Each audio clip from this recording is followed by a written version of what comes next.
Assalamualaikum warahmatullahi ta'ala wabarakatuh. Waalaikumsalam warahmatullahi wabarakatuh. Akhi, ewe ndugu yangu, hali yajuzu dafnul maiti laila? Je, inafaa kumzika maiti usiku? Jawabu ni kwamba naam, yajuzu dhalika, ndiyo hilo linafaa. Qala ulamau, wamesema wanazuoni, wayajuzu bila karahati ni dafnu laila, na inafaa kumzika usiku basi na makuruhu yoyote.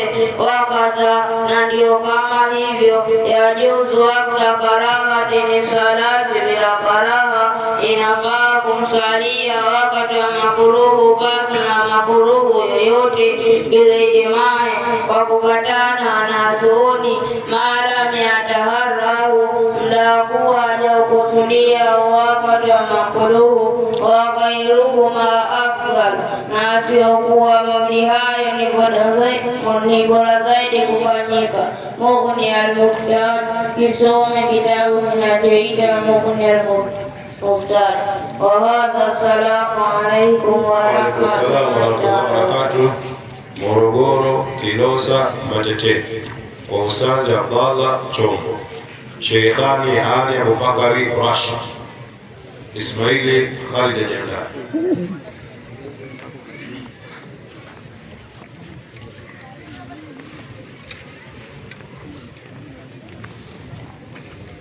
Assalamu alaikum warahmatullahi wabarakatuh. Waalaikumsalam warahmatullahi wabarakatuh.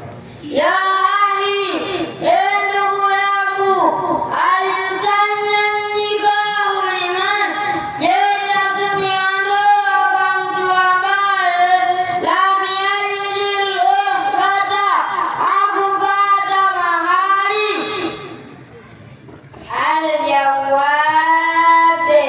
Jawabu ni kwamba la, hapana, la yusanna lahu dhalika, halusuniwi kwake yeye hilo.